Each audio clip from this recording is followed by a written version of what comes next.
I'm glad to see you guys. Thank you. Thank you. Thank you Seth so much. is the husband and Melanie is the wife, right? So Yes, yes. just so the people in my community will understand. And it's such, I'm excited to have you today. We don't need to go into stories, how we wanted to do this 2 weeks ago, but here we are now because I believe this is the right time. So welcome. Thank you so much for the work you do on Instagram and especially on your podcast. People, they have an amazing podcast called Anatomy of Marriage. Anatomy of Marriage. The name alone is interesting. It tells you that they really want to dissect and open up. You know, when you think of anatomy, you think about the human body. Let's open it up. Let's go investigate. So thank you for zeroing in on marriages and just looking out to help people. So you guys, those of you who love podcasts, you know, my podcast is called Conversations with Nike, and their podcast is called Anatomy of Marriage. And their Instagram is Anatomy of Marriage. And this, when we're done with this, it will be on their podcast and my podcast. Okay, I think it will be on my podcast on Monday. I don't know when they would put it up on theirs, but we're going to get it into our podcast because I think that is where they are strongest. So let's jump right in. Let's jump right in. Yes. We're talking, I don't even know. We're talking marriage today, but I just thought, let's go intimacy. There are various ways, areas we could go into. And by the grace of God, if God allows us, we could have another one, maybe some other time, because I don't think we'll be able to do justice to this topic. Right. Or even other topics that you guys talk about. So how can we get intimate in marriage? Yeah, so thank you so much, first of all. It's so wonderful to talk to you. And when you were playing the music before we came on, me and Melanie were just dancing the over whole here. time. You were dancing? It's one of our Nigerian Christian rock stars or musicians. Yeah. It's good. It's good. Very good. Yeah. Just makes you want to dance. Thank you. Right? Yes. Thank you. So intimacy in marriage. How important is it? How important is it for marriages? Marriages today a lot of marriages are stressed. A lot of marriages are on the rocks, are rocky, are stressed out, unhappy. And I know it's in waves. Sometimes things are not always rosy.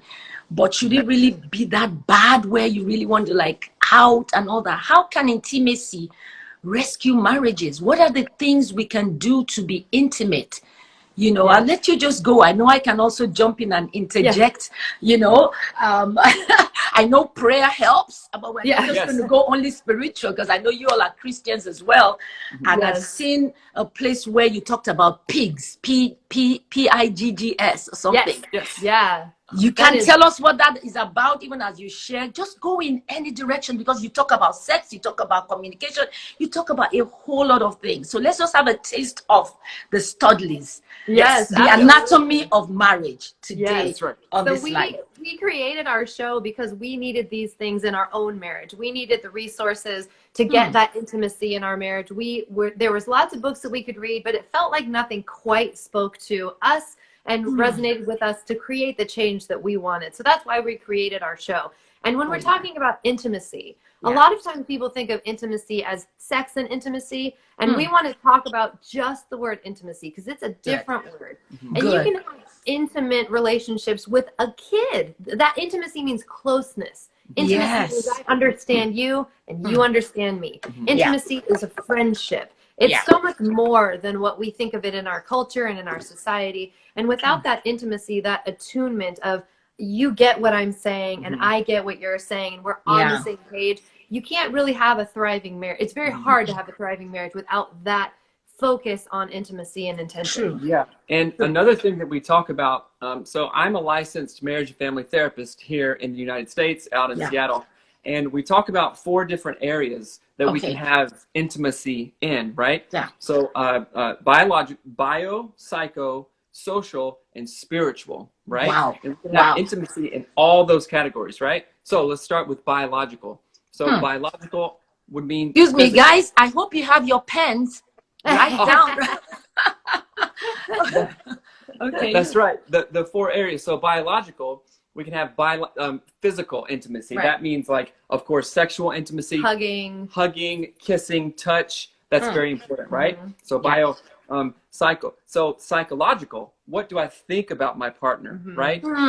Do I believe that she is for me? Am I for her? Do we have that emotional intimacy where we can have really good, meaningful conversations, right?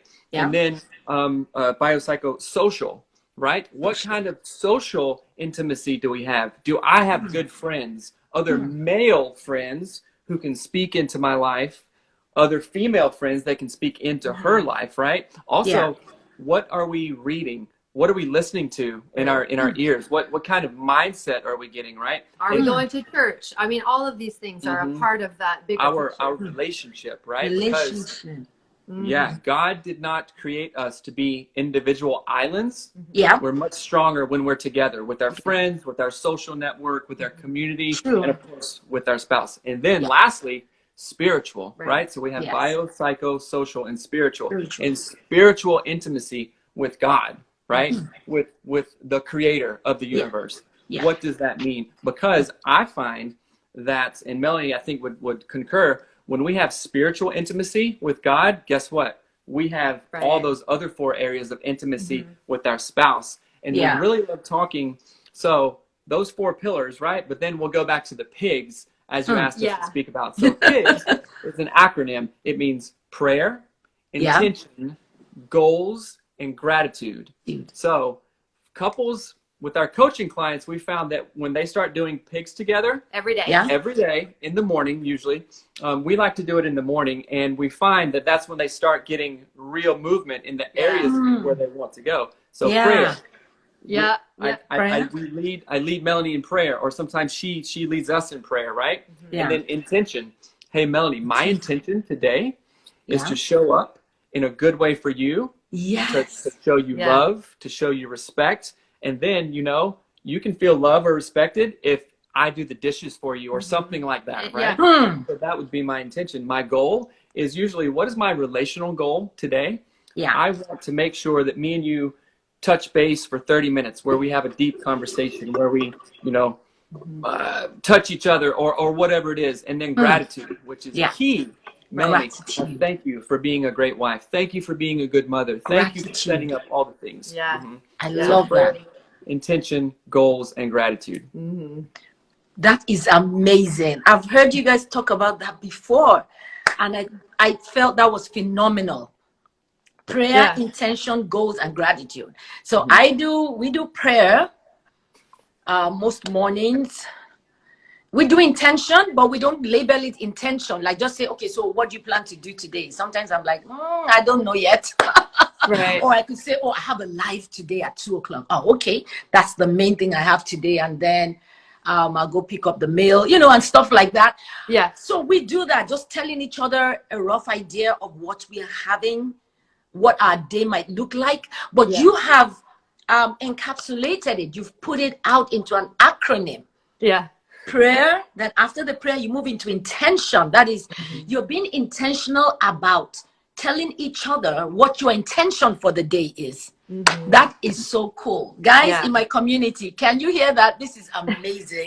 One of the things that setting that intention does that is so helpful is that not only does it, I have to say out loud how I'm going to show up for my marriage. So let's say I've struggled in the past with not being kind enough, which is true. I have struggled with that. So my intention for today might be, I'm going to show up and be very loving and kind, and I'm going to let you know how much you mean to me. So I've said it to myself. I've also said it to him.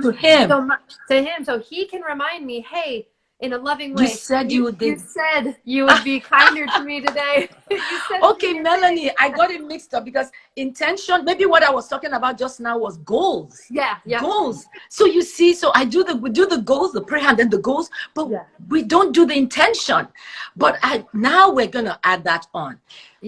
What I hear you say is that intention is each person will tell the other, partners will tell each other how they intend to show up for each other. Okay, so that's not what I intend to do. I have a live today. That's under goals. But how I intend to show up for you today. Yeah. I'm going to be kinder today. Today, I'm going to look out for you. Today, I'm going to send you a text message during the course of the day. So we should just think it, but we should say it. Yes. Yes. Yes. So that the other person, in a kind way, when at the end of the day or in the middle of the day, should it be at the end of the day, she said, thank you for how you showed up for me today, but you didn't quite do everything you said you would do. in a friendly reminder, right? Friendly. Because in healthy relationships, in the type of relationship that me and Melanie want, I want to be able to speak into her life and in an encouraging way. You know, if she said, one of my intentions today is to continue reading a marriage book, you know, on communication or whatnot, and I see her going to bed, I'm like, hey Mel, I'm just going to remind you, did you read your chapter today? Yeah. Oh, no, I didn't. Thank you so much for the reminder. I love that. Way, it's very loving. It's never should it be shaming or accusatory. Hey, you said you were going to do this, but you didn't, just like usual. What's wrong with you? No. None of that, right? Yeah. And all of these things done over and over and over build to better intimacy in marriage. I mean, there's nothing more intimate and wonderful than saying, every day this year, you have told me something you're thankful for about me. You've told me how you're going to show up. I've done the same thing for you. And the best part about all of this, too, is you can do this with your kids. Kids love to do pigs. They learn how to pray when they see you do it every day.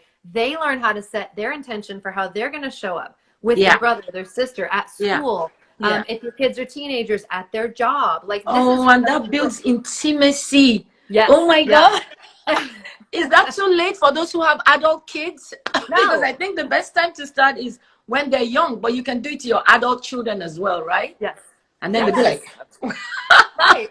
But what's funny about it is it's really fun. It's really rewarding. It feels wonderful to have, even with our own kids, they will say gratitudes about each other. So my 13-year-old will say, I love how Hattie, his little sister, dances. She's so funny. So that is such a rewarding pattern to establish, and adult kids would love it. You know, they don't say nice things to each other nearly enough, I'm sure. Yes. It started. So what I hear, guys, this is so amazing. What I'm here is intentionality. To be so intentional about pigs.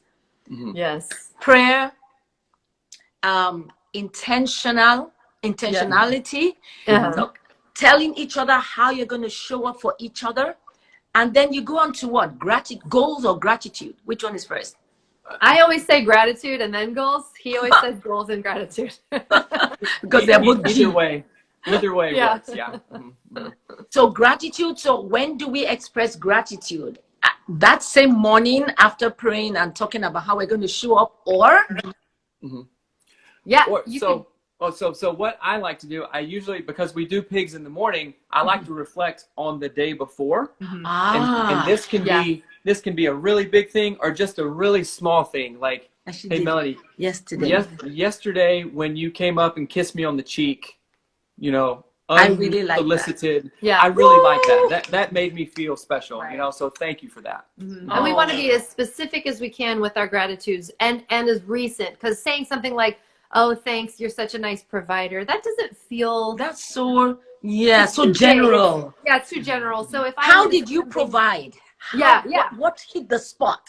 Right, exactly. Yes. And then it builds a level of, oh, I see what matters to Seth, because each day in gratitudes, he's telling me, he's giving me hints for the future of how I can show up better for him, what resonates with him.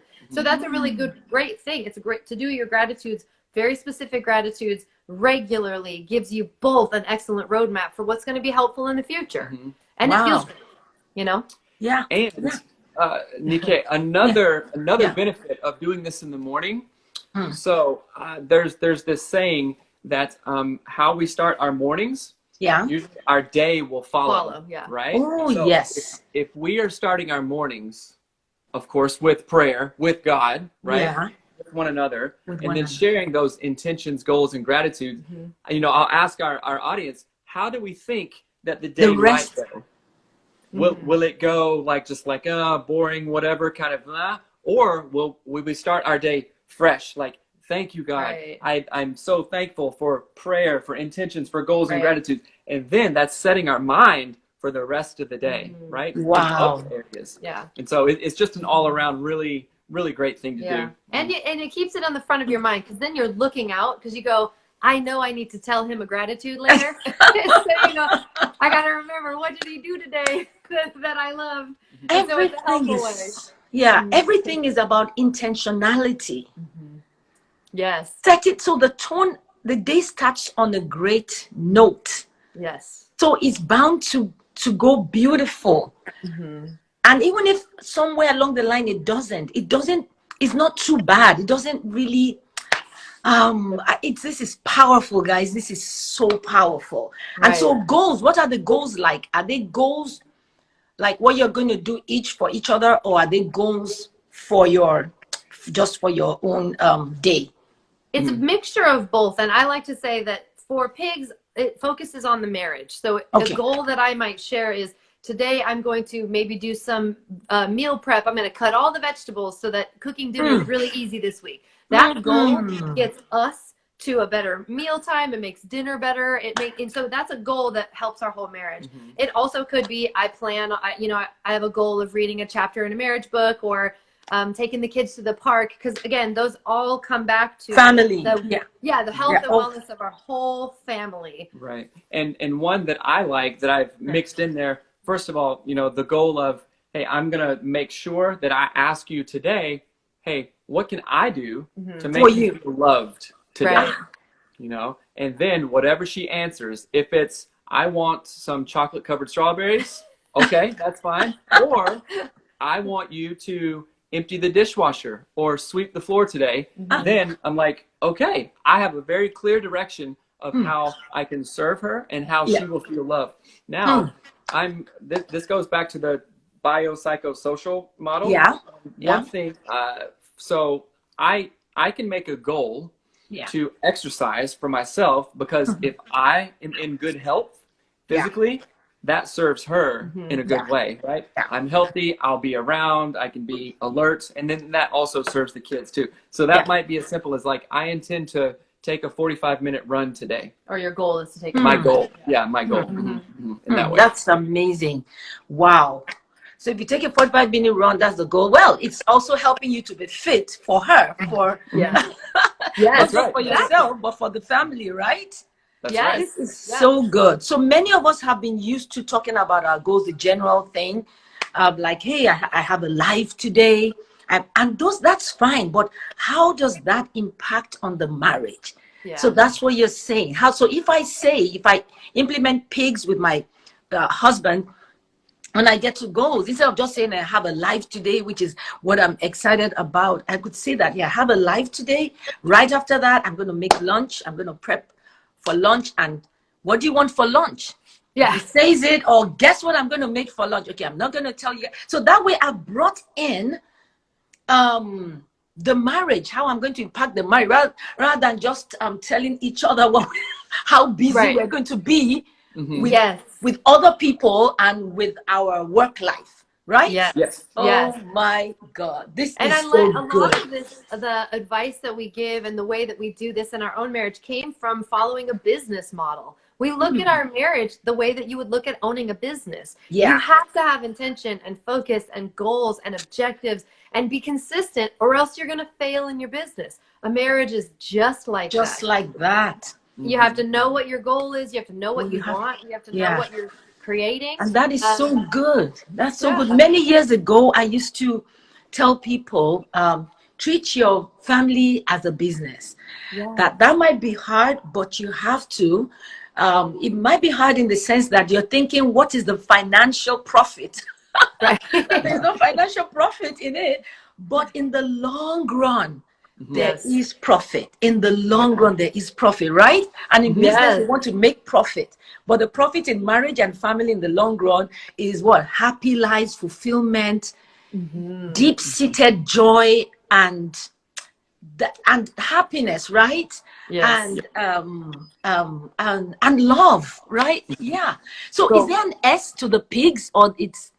There isn't, but as you were talking, I think the S should be service. I think the S should be service to your spouse. How can you serve? So what did you put? You didn't put anything there. You just said pigs and you left the S. I just made the S little. So maybe the S should be serve, because wouldn't that be good? Yeah, because you don't want to sit. Yeah. Yeah. Like if we had prayer, intention, gratitude, goals, and serve, like I'm going to do this thing for you today to show you that I love you, like serve in your love language. Yeah. You know, because I think that's one thing that that could go a long way, I think. That was just a nice. Should we put S, pigs, S should be service? Because if you don't say what it is, some people might think that that's sex. S. Maybe that's what it No. Right. You got a point. I don't know. I don't know about that for every day. Do you? Yeah, maybe you can alternate. Yeah. One thing I wanted to say that I was thinking as you were talking about the family as a business. What if we took that idea and also thought of it as pigs as an investment? Whoa. Right? Oh yeah. Whoa. Yeah. Because, in the financial, like, okay, I invest $500 here, that will see a payoff. It will grow. It'll grow. Hopefully it will grow. But we can look at our marriages and how I show up as a man, as a husband, and she shows up as a woman and a wife. Yeah. I am making an investment in the morning right now at 7 a.m. when we do pigs. And guess what? The payoff will be later. Later in the evening. You feel intimate. Yes. Close. Absolutely. I love that. Yeah. This is amazing. Can we please go back to the beginning, the biological? Yes. And the what was the next one? Psychological.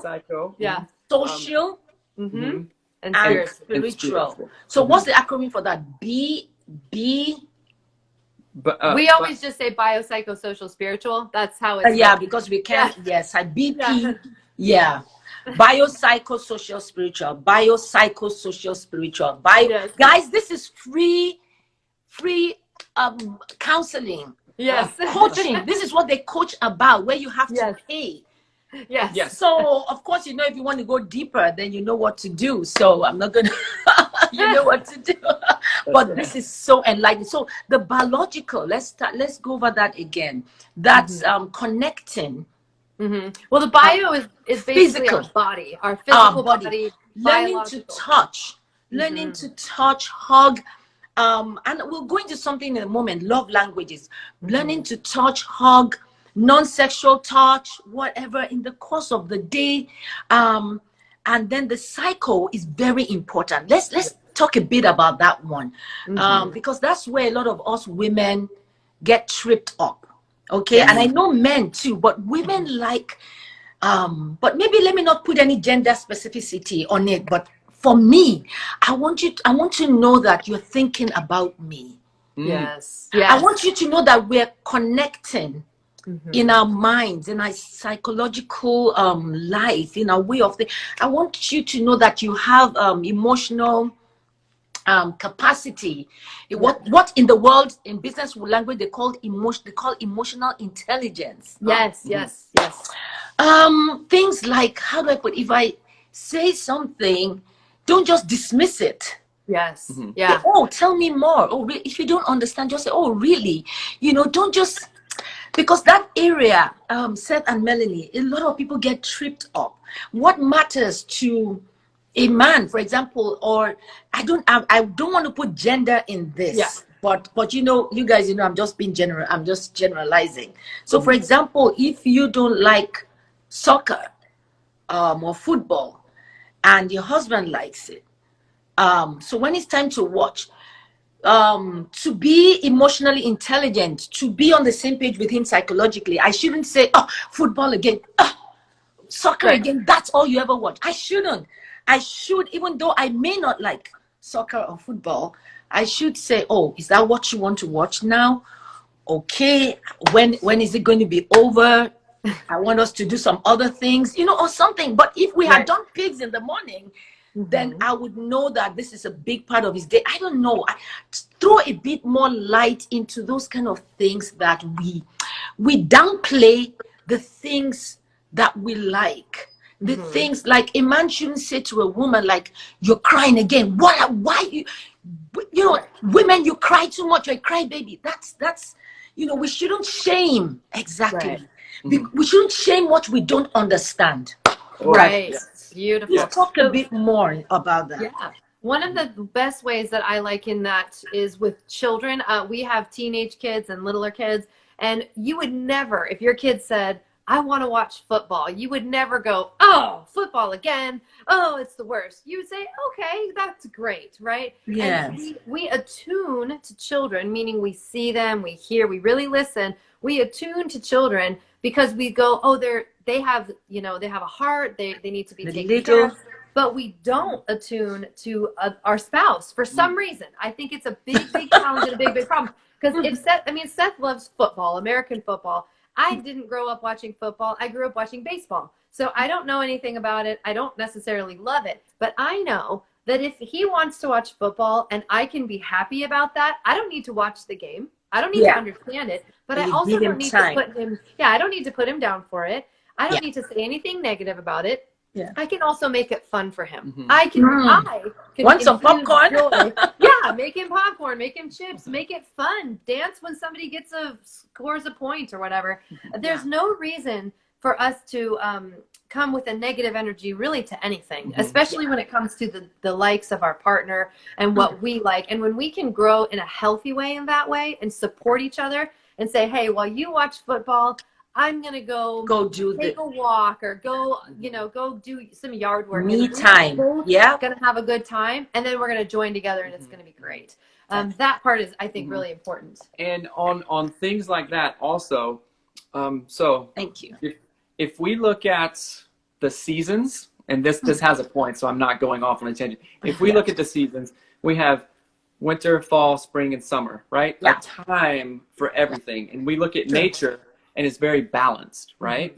So a lot of times men, and I'm only speaking to the men, will be very unbalanced in, it's football all the time. It's work all the time. Right. Wait a minute. That's not balanced, right? So I want men out there and women, if they have this issue too, is like, what does balance look like? Mean, Balanced and being intentional. Because if I'm like just football all the time, then I'm not doing my job to attune to my wife or my family, right? So I want to really focus on that.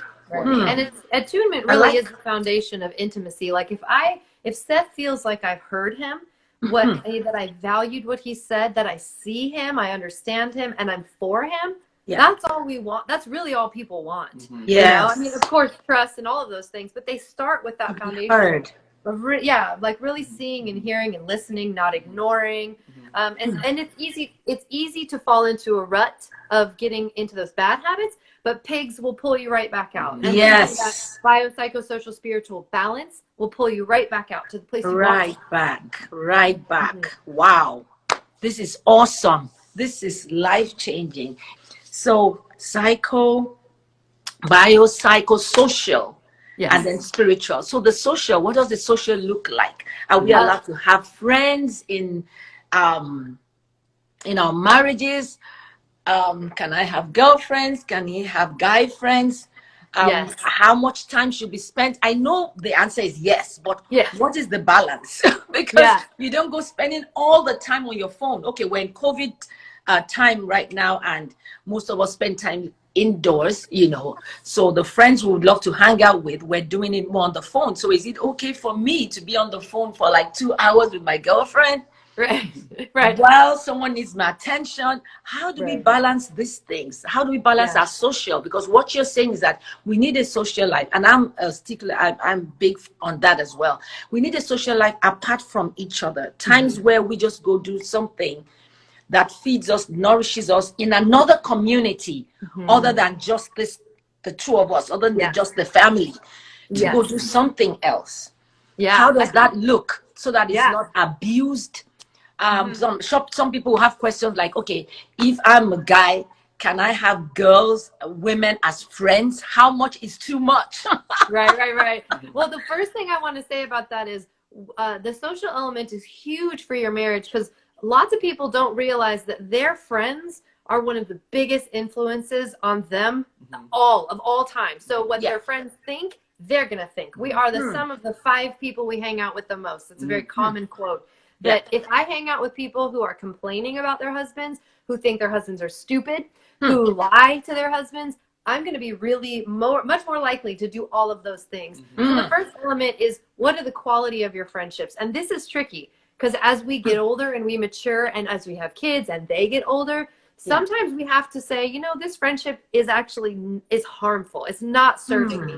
Now, you don't need to go be mean to that friend, but it might be wise to limit your time with them or direct the conversation so that they're not nagging and bringing in a bad negative energy. But it is very important that people have a husband and a wife, each have their own community that is supportive and loving and uplifting. Their friends, their coworkers, maybe a mastermind or a group they're a part of, because community is like vital for marriage. And another way we can get intentional, really intentional around this is, so if I want to go do something with my friends, right?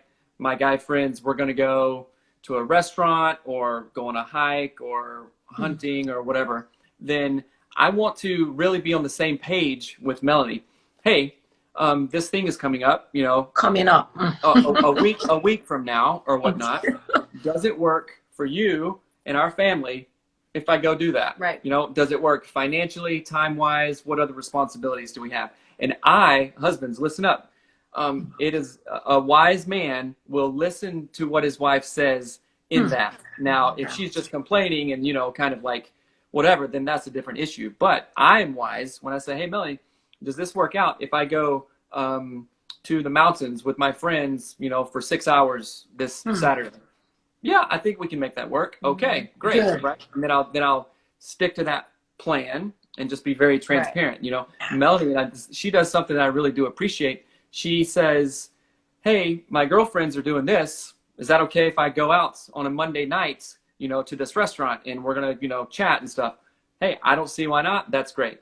So it's giving each spouse that opportunity. Heads up, And then even individual hobbies, you know, like I like things that I can do completely alone, you know, and Melanie doesn't have interest in. But again, we go back to that balance. What does it look like? Once a week, twice a week, or hey, I'm going to go on a quick walk. Right. Okay, sure, that works.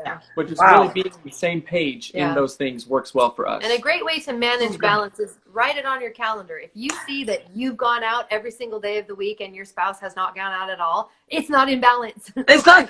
Be accountable. Look at Be accountable. Yeah. Wow, this is so good. So what I hear is you're being intentional and you're giving a heads up. You know, some things may come at last short notice, but it seems like it's best where you have a few days, you know, maybe it's Wednesday or it's Thursday, and you say, hey, this Saturday, can I go? You know, I'd like to do this, not just bump in, although sometimes that may be unavoidable. And if your spouse says, well, that may not work, how should the other person take it? They should take it well, right? Because things do come up. Say my friend got tickets for, you know, a concert, and I was like, oh, it's Friday. Hey, can I go? I know this is unexpected. Does that work? And okay, if it takes a little bit of sacrifice on her part and she's willing, then that's okay. Right. You know, I like same thing for me. So it's not being black and white or super rigid. It's Giving being each other room. that and balance. being a team in it. Being a team and saying, you know, this will feed. He loves his friend. He doesn't get to see him very often. It's going to come back happier. It's going to come back a happy person. Yeah, that is what we forget. Sorry to cut. We forget that a lot.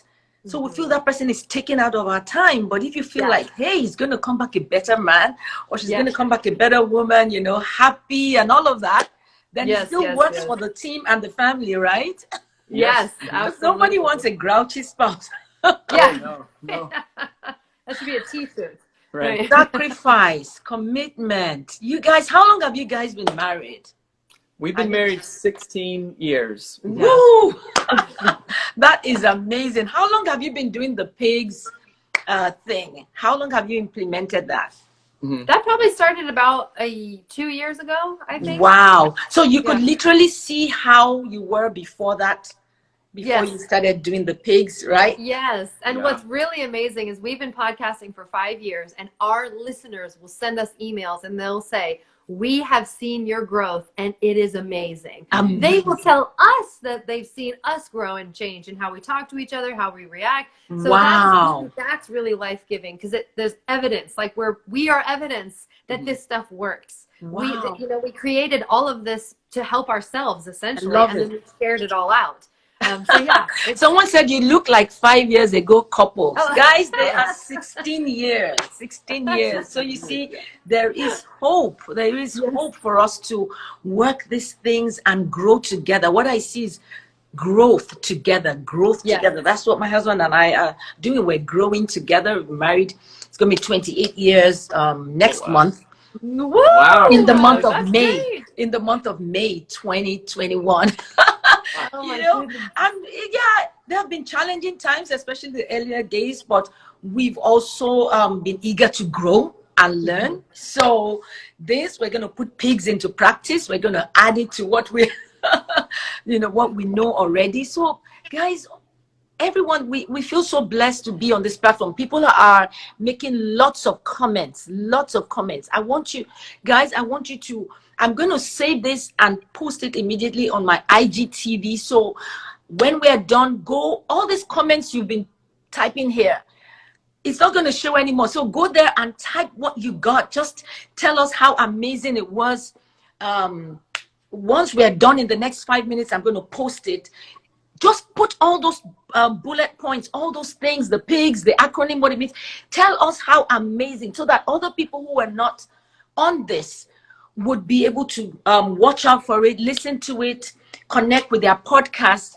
And, hopefully when they come again, when they hear the Studleys or they hear Anatomy of Marriage, they will run and jump in there. It is feedback from those of you that were here that will really enable other people to come. Look, we're not just doing this so that they can follow me, they can follow them, but it is life-changing.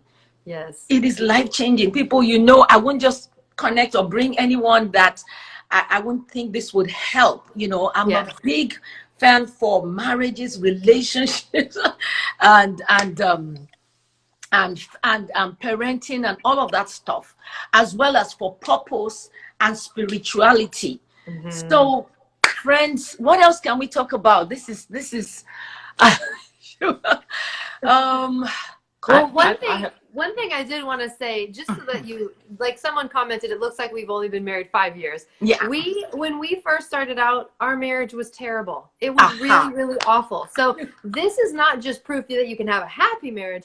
This is evidence that you can have a happy marriage after really hard stuff. Because there was a point where I wanted him to divorce me. I said to him every day, I don't want to be married to you. I hate you. I mean, I said these things to him. We have healed an enormous amount. And then on top of that, we are happier than we ever were before. I remember thinking at one point, I will never love him. I will never be happy again. I've made the worst choice to stay with him. I married the wrong person. And now I can say with 100% accuracy and without a doubt, I have never been happier. I look forward to every day. I've never been more grateful, and I've never had like a better day in my life than today. You know what I mean? So it's amazing. That's amazing. Thank you for letting us know that. Same here. People have heard my story. People in my community, they know my story over and over again.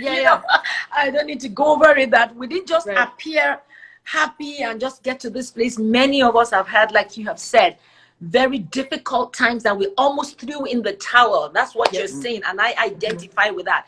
Where in your mind, and there's some of you on this live that maybe you've not said it to your spouse, but in your mind you have thought it. You've been like, oh my God, I made a bad choice. But maybe you've not even said it, or maybe you've said it out, or you've not said it, but in your mind you're like thinking, what was I thinking when I said yes?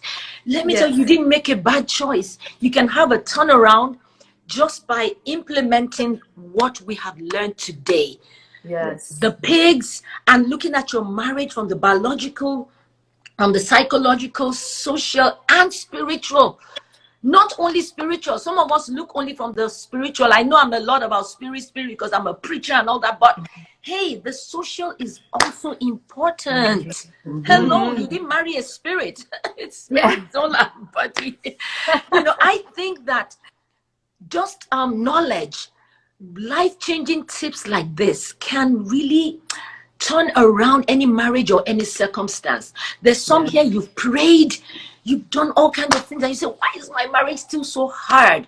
Maybe you need to implement pigs. Maybe you need to get back. If your spouse is not listening, go say, hey, I learned something today. I want us to begin to that. And if he or she doesn't want to do it, you start out doing it. Yes. That's one thing. I'm so glad you said that, because as we were talking, I was thinking, so as a licensed marriage and family therapist, I've seen just thousands of clients, and then also as coaches, it mostly always comes down to this. Like, we really emphasize the spiritual aspect, like prayer, things like that. But if we want a happy marriage, if we want to change our marriage, guess where it starts? With us, right? With us. Yeah. With us. So we have to make the decision. Okay. And we talk about this on the podcast, and it's this concept called differentiation, and then extreme ownership and accountability to ourselves.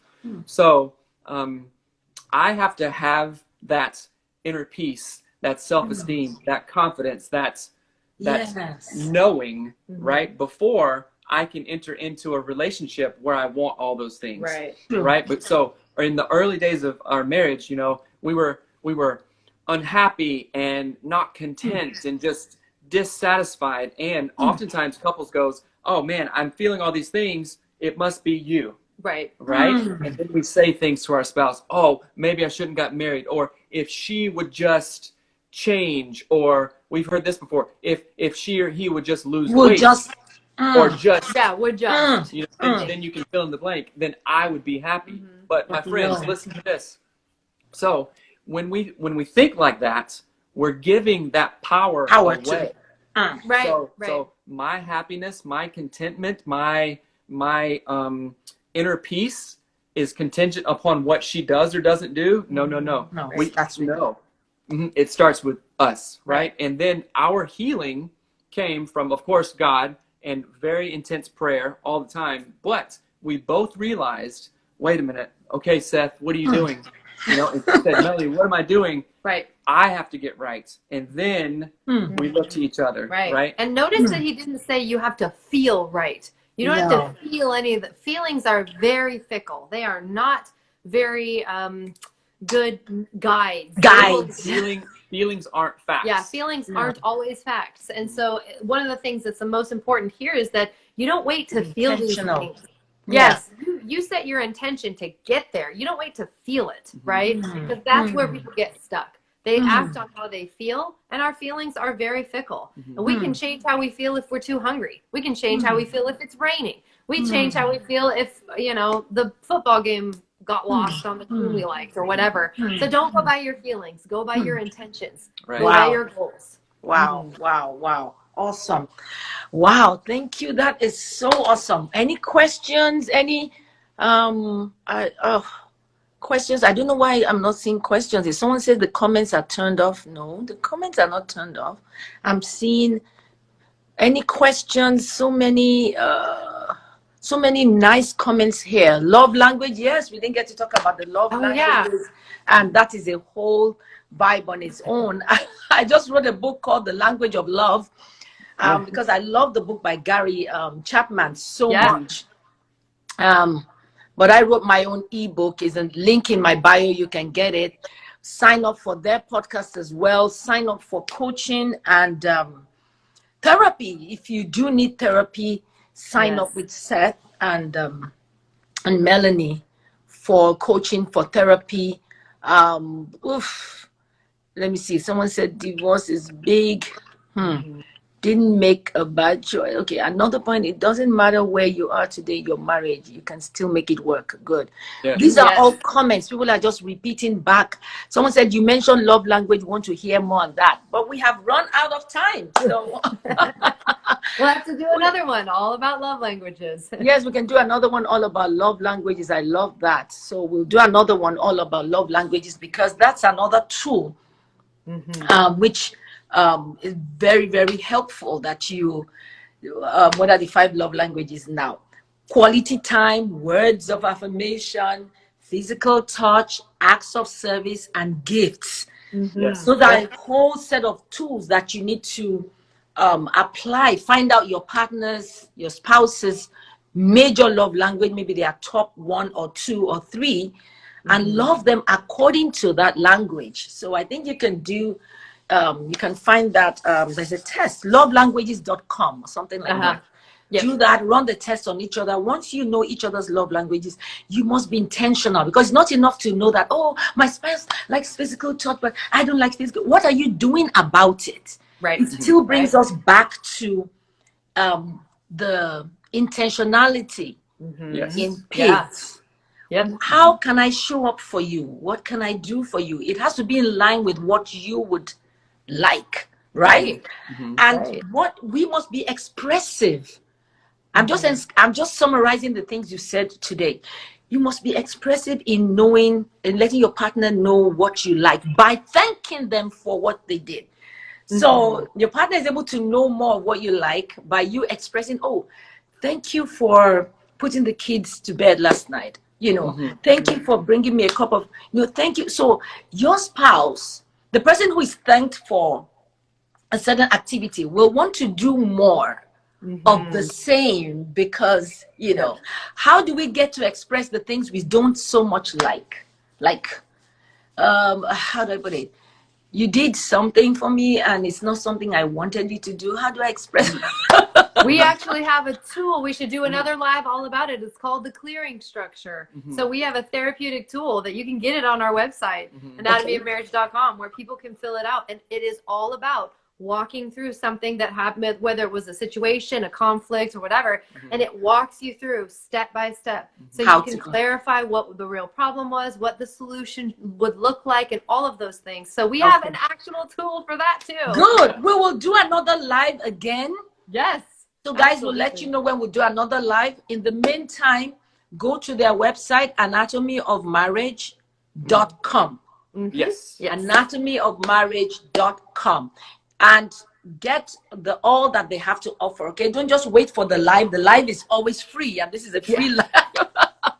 But don't always wait for that. You have to go buy stuff. You have to go buy whatever they're offering. Buy my books as well. It's right there, link in my bio and on my website, nikkiadiemi.com. Buy these tools that we have to offer, because they will make our lives, and our individual lives first, and our marriages a whole lot better. I can't believe we've done almost an hour already. Wow. So good. So how long is your podcast? Is it, I think your podcast is like, is it 30 minutes at a time or something? If we're good, we usually go longer than that. Okay. We like to talk. Because sometimes I do. You like to talk? Same here. Because I like to. Sometimes we'll have to split it into 2 if it's too long. Part 1 and part 2. So any closing things, anything in closing to say? Well, first of all, thank you so much. This has been amazing, like your energy. And I'm really happy that all the folks have just interacted so much. Please email us if you have any questions. hello@anatomyofmarriage.com. Follow us on Instagram, and then go to the podcast to get more of this, because we talk about anything and everything: sex, communication, parenting, family, everything. All the above we talk about. And we do high performance marriage coaching. So if you feel like this resonated with you and you want to go like deeper, super rocket your marriage to the next level, that's what we do. It's our favorite thing to do on the planet. So you can find that at the website as well. All right. So friends, you've heard it all. Follow them, follow me, get all the tools they have as well, and you're set for a better and more enjoyable and intimate marriage. Yes. In Jesus' name. Father, I just take a moment to pray for everyone that's been on this live, and anyone that's going to listen to this and take advantage of what Seth and Melanie have. Lord, we pray that they would see a visible change in their marriage. Anyone that is on the brink of divorce or separation, Lord, I pray that this will really come through for them, and they'll begin to heal in Jesus' name. Amen. Amen. So thank you. God bless you guys. And Thank bye you. for now. Thank you so Bye-bye. much. Bye. Bye.